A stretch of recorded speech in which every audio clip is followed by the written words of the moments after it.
فرمایا ان اللہ و ملائکتہ، بے شک اللہ تعالیٰ اور اس کے فرشتے یصلون علی النبی، نبی پر رحمت بھیجتے ہیں، یعنی فرشتے تو رحمت کی دعا کرتے ہیں اور اللہ رحمت بھیجتا ہے۔ یا ایھا الذین آمنوا، اے لوگو جو ایمان لائے ہو، صلو علیہ، نبی پر خصوصی رحمت بھیجا کرو جس کو اردو میں درود کہا جاتا ہے، وسلموا، اور سلامتی بھیجا کرو، تسلیمہ سلامتی بھیجنا، ان خوب سلامتی بھیجا کرو۔ تو یہ آیت جب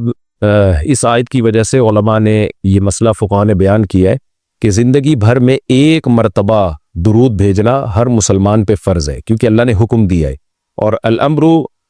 بشیء لا یقتضی التکرار، جب کسی بات کا آرڈر دیا جاتا ہے نا تو ایک دفعہ کرنے سے وہ آرڈر پورا ہو جاتا ہے۔ تو اللہ نے ہمیں درود کا حکم دیا، تو زندگی میں ایک دفعہ بھی اگر ہم درود پڑھ لیں گے تو یہ فرض ادا ہو جائے گا، جیسے کہ کلمہ توحید زندگی میں ایک دفعہ پڑھنا فرض ہے، باقی جتنا پڑھیں اتنا اچھا ہے۔ اور جب کسی مجلس میں نبی صلی اللہ علیہ وسلم کا ذکر کیا جائے تو ایک مرتبہ اس میں درود پڑھنا واجب ہے، فرض نہیں ہے۔ فرض اور واجب ایک اصطلاح ہے۔ فرض کا مطلب ہوتا ہے جس کی دلیل یقینی اور قطعی ہو، تو چونکہ قرآن نے درود پڑھنے کا حکم دیا تو وہ چونکہ یہ نہیں اللہ نے کہا کہ ہمیشہ پڑھتے رہا کرو، بلکہ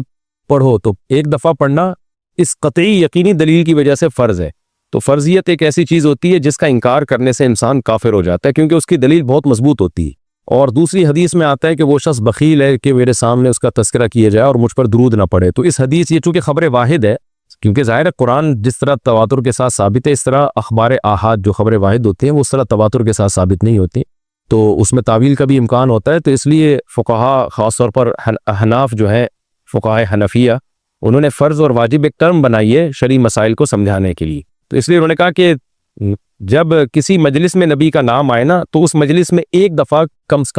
سے کم درود پڑھنا واجب ہے۔ واجب کا درجہ تھوڑا سا فرض سے نیچے ہوتا ہے کیونکہ وہ حدیث سے ثابت ہے۔ تو اور پھر جب بار بار نبی کا نام آئے تو پھر بار بار پڑھنا واجب نہیں ہے کیونکہ اس میں حرج ہے۔ ہاں مستحب ضرور ہے کہ جتنی دفعہ پڑھیں، جب بھی نبی صلی اللہ علیہ وسلم کا نام آئے تو لازمی درود شریف پڑھا کریں، یہ تو مستحب ہے۔ نبی صلی اللہ علیہ وسلم نے فرمایا جس شخص نے مجھ پہ ایک دفعہ درود پڑھا اللہ اس پر 10 رحمتیں نازل کرتے ہیں اور اس کی 10 خطاؤں کو معاف کرتے ہیں۔ تو بہت زیادہ فضیلت ہے درود شریف پڑھنے کی، اور یہ بڑی عجیب بات ہے کہ درود شریف جو ہے یہ اصل میں اللہ کی عبادت ہے۔ یہاں میں آپ کو ایک دلچسپ مسئلہ بھی بتاتا چلوں۔ شرعی مسئلہ یہ ہے کہ جب ہم کوئی منت مانتے ہیں نا، منت کہ اگر اللہ نے میرے مریض کو شفا دے دی تو میں اتنے روزے رکھوں گا، میں یہ کروں گا، میں یوں کروں گا، تو اس عمل کو منت کہا جاتا ہے کہ باقی اگر آپ ٹھیک ہو گئے تو آپ پر لازم ہوتا ہے کہ آپ وہ کام کریں۔ تو منت میں یہ ضروری ہے کہ آپ جس چیز کی منت مانیں وہ عبادت مقصودہ ہو اور اس کی جنس میں سے لازم بھی ہو، یعنی عبادت میں کامل عبادت ہونی چاہیے، وہ عبودیت کا عنصر اس میں ہو۔ جیسے آپ نے منت مانی کہ اگر جو ہے میں امتحان میں پاس ہو گیا تو میں 3 روزے رکھوں گا، تو روزے عبادت ہے، مقصود ہے، یعنی عبادت مقصودہ میں سے۔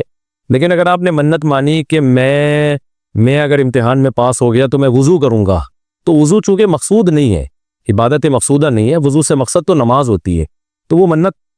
آپ کے اوپر لازمی نہیں ہوگی۔ آپ نے اگر منت مانی کہ جی میں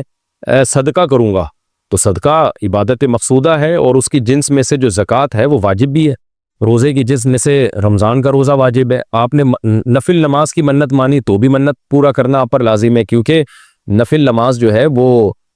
عبادت بھی ہے اور اس کی جنس میں سے یعنی فرض نماز آپ پر لازم بھی ہے۔ تو اگر دونوں میں سے ایک شرط بھی نہیں پائی جائے گی تو منت پھر منعقد ہی نہیں ہوتی ہے۔ جیسے آپ نے کہا کہ میں جو ہے وہ اگر امتحان میں میں کامیاب ہو گیا، پاس ہو گیا، تو میں جو ہے اپنے والدین کی خدمت کروں گا، تو یہ خدمت ثواب تو بہت ہے لیکن عبادت مقصودہ نہیں ہے، عبادت مقصودہ نہیں، تو یہ منت آپ پر پورا کرنا لازم نہیں ہوگی۔ خدمت تو کرنی چاہیے، ماں باپ کی خدمت سے بڑھ کر تو دنیا میں کوئی نیکی نہیں ہے، لیکن عبادت مقصودہ نہیں ہے۔ مقصودہ کا مطلب نماز، حج، یہ سب چیزیں جو ہے نا مقصود میں آتی ہیں۔ یہ کسی عارضے کی وجہ سے اللہ نے ہمیں حکم دیا ہے کہ تاکہ ماں باپ کو پریشانی نہ ہو۔ یہی وجہ ہے کہ اگر خدمت کے محتاج نہیں ہوتے تو پھر خدمت واجب بھی نہیں ہوتی، ان کی خدمت کے محتاج ہوتے ہیں تو واجب ہوتی ہے۔ لیکن نماز تو جب بھی ٹائم آئے گا آپ پر لازم ہوگی، زکوٰۃ تو سال گزرنے کے بعد جب بھی صاحب نصاب ہوں گے آپ پر لازم ہوگی، چاہے غریبوں کو ضرورت ہو یا نہ ہو، آپ پر تو زکوٰۃ واجب ہوتی رہے گی۔ تو اب علماء کا اختلاف ہوا ہے کہ اگر کوئی شخص درود شریف کی منت مانتا ہے تو کیا اس پر درود شریف کی منت پوری کرنا لازم ہے؟ بعض علماء نے کہا کہ نہیں، کیونکہ درود شریف بھی عبادت مقصودہ میں سے نہیں ہے۔ اس کی پہلے میں اور آسان مثال دیتا ہوں، جیسے تلاوت۔ علماء کہتے ہیں اگر کوئی یہ منت مانتا ہے کہ اگر میں امتحان میں کامیاب ہو گیا تو میں 3 پارے تلاوت کروں گا، تو یہ منت پوری کرنا بھی واجب نہیں ہے، کیونکہ قرآن پڑھنا بہت زیادہ ثواب تو ہے لیکن عبادت مقصودہ نہیں ہے، بلکہ مقصد قرآن سے کیا ہے کہ آپ کا دل بنے اور آپ کو آخرت کی یاد تازہ ہو، آپ کو شرعی احکام کا علم ہو۔ ثواب بہت ہے، ہر ثواب کا کام اصطلاحی عبادت نہیں ہوتا، خوب سمجھ لیں۔ عبادت کی بھی دو قسمیں ہیں، ایک عبادت ٹرم ہے، اصطلاح ہے، اور ایک عبادت مجازن ہم عبادت، ہر اچھے کام کو عبادت کہتے ہیں۔ اس لحاظ سے تو کھانا کھانا بھی عبادت ہے کہ اگر آپ کی نیت اچھی ہے اس سے، لیکن ایک ہوتی ہے مقصود عبادت، تو مقصودہ عبادت میں سے نہیں ہے۔ ثواب بہت ہے قرآن کی تلاوت کرنا، اللہ سے محبت کی علامت ہے، بغیر سمجھ کے پڑھنا بھی بہت بڑی نیکی ہے، قرآن بغیر سمجھ کے پڑھنا بھی، لیکن قرآن کی تلاوت کی منت جو ہے وہ منعقد نہیں ہوتی۔ تو اسی طرح اب یہ اختلاف ہوا ہے کہ اگر کوئی درود شریف کی منت مان لیتا ہے کہ اگر میں امتحان میں کامیاب ہو گیا تو میں 100 دفعہ درود شریف پڑھوں گا، تو کیا یہ منت پوری کرنا واجب ہے یا نہیں؟ تو بعض علماء کہتے ہیں کہ واجب نہیں ہے۔ وجہ اس کی ہے کہ درود شریف عبادت مقصودہ نہیں ہے، کیونکہ درود شریف کا مقصد تو یہ ہے سید الانبیاء محمد صلی اللہ علیہ وسلم سے محبت کا اظہار، تو یہ نماز روزے کی طرح نہیں، لیکن راجح قول یہ ہے جس پہ فتویٰ دیا گیا ہے کہ یہ منت پوری کرنا واجب ہے، کیونکہ درود شریف عبادت مقصودہ ہے، اور عبادت مقصودہ ہے اور اس کی جنس میں سے واجب بھی ہے، فرض بھی ہے۔ تو فرض کیسے ہے؟ کیونکہ قرآن نے ہمیں حکم دے دیا، اب زندگی میں ایک دفعہ درود شریف پڑھنا فرض ہو گیا، یہ مسئلہ تو آسانی سمجھ میں آ گیا کہ فرض کیسے۔ اب یہ ایک سوال پیدا ہوتا ہے عبادت مقصودہ کیسے ہے؟ نبی صلی اللہ علیہ وسلم کی تو عبادت جائز ہی نہیں ہے۔ اس کا بڑا دلچسپ جواب دیا حضرات فقہا نے کہ درود شریف اصل میں اللہ کی عبادت ہے جو ہم اللہ کو خوش کرنے کے لیے کرتے ہیں، کیونکہ اللہ نے ہمیں آرڈر دیا ہے، اور اس میں عبادت کا عنصر، عبادت کہتے ہیں جس کی جو ہے وہ جس میں عبودیت کا عنصر ہو، آپ بطور غلام جو کام کر رہے ہو، جس میں آپ کو لاجک پوچھنے کی بھی اجازت نہیں ہوتی۔ جیسے 5 نمازیں فرض ہیں نا، کیوں فرض ہیں؟ بھی لاجک کی ہمیں حکم نہیں، ہم نے پڑھنی ہے۔ روزہ فرض ہے، اس کی حکمت اللہ نے بیان کی، لیکن وہ حکمت نہ بھی ہو تو روزہ رکھنا پڑے گا۔ تو درود شریف بھی عبادت مقصودہ میں سے ہے، اس لیے کہ اللہ نے ہمیں حکم دیا، تو ہم اللہ کو خوش کرنے کے لیے اللہ کی غلامی کے طور پر پیغمبر پر درود بھیجتے ہیں، تو اس سے درود شریف کی اہمیت بہت زیادہ بڑھ جاتی ہے، اور اس میں بہت ساری حکمتیں حاصل ہو جاتی ہیں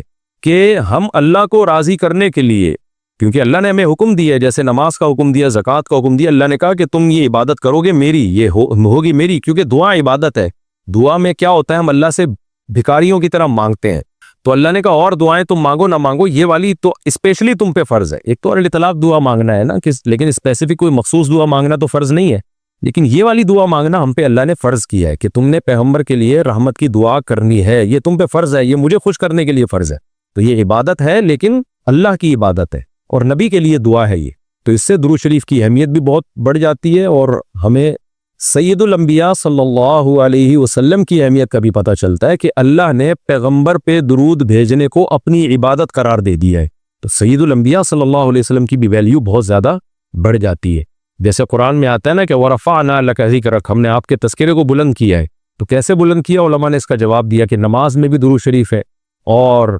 اتحیات میں نبی صلی اللہ علیہ وسلم پہ سلامتی بھیجنے کو اتحیات کا حصہ بنا دیا گیا ہے، اور اذان میں اشہد ان لا الہ الا اللہ کے ساتھ اشہد ان محمد رسول اللہ کو بھی ایڈ کیا گیا ہے، تو اس سے سید الانبیاء صلی اللہ علیہ وسلم کی بہت زیادہ فضیلت ثابت ہوتی ہے، تو اس لیے درود شریف کا اہتمام کرنا چاہیے۔ جیسے شریعت میں بعض عبادتیں بعض اوقات میں زیادہ پسندیدہ ہیں، آپ دن میں نوافل پڑھیں اس کا بھی ثواب ملتا ہے، لیکن یہ نوافل آپ رات کے آخری حصے میں پڑھیں تو تہجد بن جائے گی، بہت زیادہ ثواب ہو جائے گا۔ آپ روزہ رکھیں، عام دنوں میں ثواب ہے، پیر جمعرات کو زیادہ ثواب ہے، ایام بیز میں زیادہ ثواب ہے، رمضان کا تو بہت ہی زیادہ ثواب ہے، عاشورہ کا بھی ثواب ہے۔ تو جیسے جتنی بھی عبادتیں ہیں وہ خاص دن اور خاص اوقات میں ان کی فضیلت بڑھ جاتی ہے، تو ایسے ہی درود شریف کے بارے میں حدیث میں آتا ہے کہ عام دنوں میں بھی درود شریف میں بہت ثواب ملتا ہے، لیکن صحیح حدیث سے یہ بات ثابت ہے کہ جمعے کے دن درود شریف پڑھنا عام دنوں سے زیادہ افضل۔ اسی وجہ سے ہمارے اکابر کا ہمیشہ سے معمول رہا ہے، جو ہم نے دیکھا بھی ہے کہ وہ جمعے کے دن خاص طور پر عصر کی نماز کے بعد درود شریف پڑھنے کا بہت زیادہ اہتمام کرتے ہیں، اور جب وہ عمرے کے لیے یا حج کے لیے جاتے ہیں تو بھی مسجد نبوی میں اکثر وہ میں نے دیکھا اپنے بڑوں کو کہ وہ عصر کی نماز کے بعد نا مسجد نبوی میں صرف درود شریف ہی پڑھتے ہیں بیٹھ کے۔ ایک تو وہ جگہ ایسی ہے کہ جہاں سید الانبیاء صلی اللہ علیہ وسلم کا روضہ اطہر ہے سامنے، اور پھر وہاں جمعے کا دن بھی ہو تو، اور پھر عصر کا وقت جو ہے وہ قبولیت کا وقت ہوتا ہے جمعے کے دن، جیسے کہ حدیث میں آتا ہے نا جمعے کے دن ایک گھڑی ایسی ہوتی ہے جس میں دعا رد نہیں ہوتی، تو جمہور علماء اس طرف گئے ہیں کہ اس سے عصر کا ٹائم مراد ہے،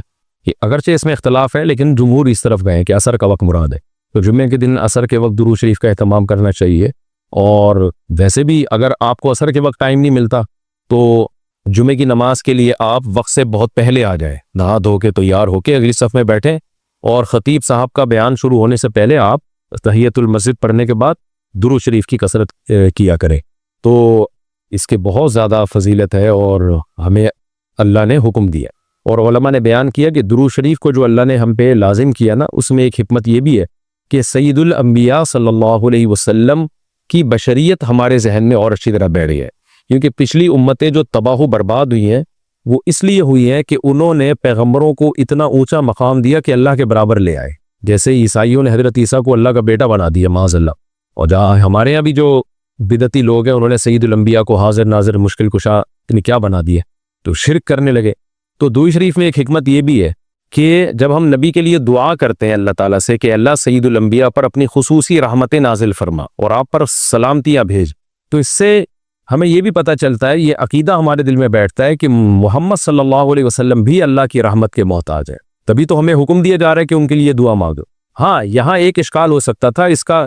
کہ بھئی اچھا اس کا مطلب نبی ہماری دعا کے محتاج ہیں. تو نہ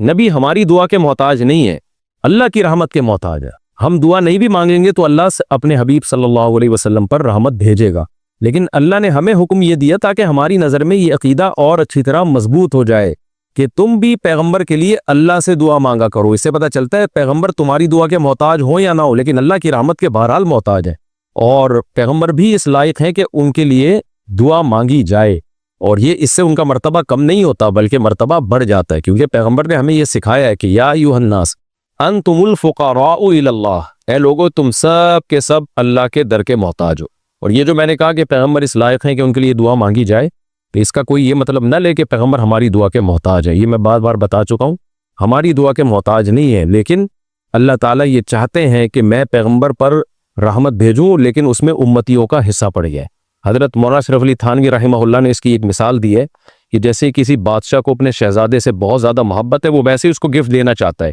اور آپ کو پتہ ہے کہ اس نے یہ گفٹ دینا ہے, لیکن آپ جا کے بادشاہ سے سفارش کر دیتے ہو کہ بھئی ان کو یہ گفٹ دے دو. اس میں آپ کا مقصد یہ ہوتا ہے کہ بادشاہ نے تو کرنا ہی ہے, تو بادشاہ کے دل میں ہمارا مقام بھی بڑھ جائے گا کہ دیکھو جو کام میں چاہتا ہوں تو یہ بھی مجھ سے وہی چاہتا ہے, اور اس سے نبی صلی اللہ علیہ وسلم سے بھی آپ کا تعلق بڑھ جائے گا, اور یعنی جو شہزادہ ہے نا اس سے بھی تعلق بڑھ جائے گا آپ کا. تو جب ہم اللہ سے دعا مانگتے ہیں نبی کے لیے تو ہمارا اللہ کا ریلیشن بھی بڑھتا ہے, اس سے اللہ خوش ہوتا ہے کہ دیکھو میرے حبیب کے لیے یہ بھی مجھ سے کہہ رہے ہیں رحمت بھیجنے کا, اور سید الانبیاء سے بھی ہمارا تعلق بڑھ جائے گا. قیامت کے دن یہ چیز سفارش میں معاون اور مددگار ہو.